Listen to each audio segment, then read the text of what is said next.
Hi there, Janet Fritz here for Galaxy Girl Creations. Welcome to my channel and welcome to another day of May I Scraplift You. Today I am scraplifting the very talented Kelly B. Pyron, and that is her Instagram handle. So you can go and check her out on Instagram if you don't already follow her. And I liked this layout because it gives you a couple of different options in photos with regard to their orientation. And I happen to have a couple in varying orientations, so I thought that worked out well.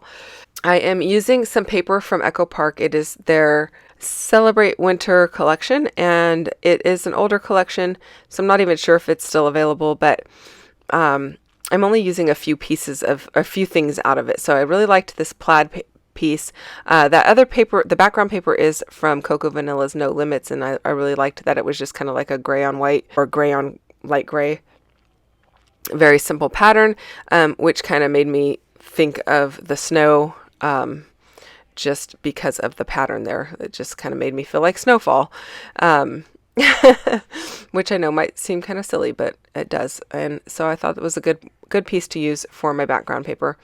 I did cut a strip of the plaid paper, and then I used my favorite punch. It is from X-Cut. It's a scallop punch, and it's very difficult to find these days. I used to be able to find it on Amazon. I haven't found it there recently, but I do love that punch, and I love the size of the scallop that's on it. It's been really hard to find a large scallop without being like super big. So this is definitely one of my favorites.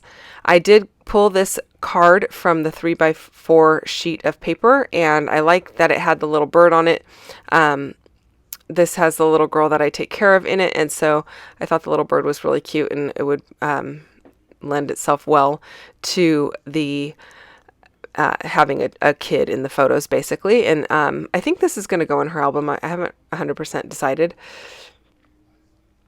It does have Jim in it on his own. Normally I would probably just put the three of us together on a layout, but she really enjoys hanging out with Jim, and that's my husband, in case you don't know. And so she really just likes hanging out with him, and for quite a while there was a period of time she would say Jim was her best friend, so which was kind of funny since I'm the one who's with her almost every day. But yeah, so she has a good time hanging out. He enjoys playing cards with her and all that kind of stuff. So I did use some Distress Oxide ink in Festive Berries, and I just stamped that Elizabeth Craft Designs stamp there for another journaling spot. Now I do realize I have 2 spots for journaling, but I think that's okay because there is plenty to say. Some of my other layouts with regard to this particular trip to Tahoe, they don't have a lot of journaling space. So sometimes when I do a series of photos, I like to have one that has a lot more story on it than the other. And that is mostly because then, I can be a little more embellishment heavy on the other layouts, whereas this one may just not have so many embellishments, but it might be very journaling heavy. So, and plus, as I'm building my clusters up here, you can see my journaling spots are getting smaller by the second as I add these snowflakes. Now the snowflakes, most of them were cut on a Cricut machine at our retreat. One of my friends was cutting snowflakes for her own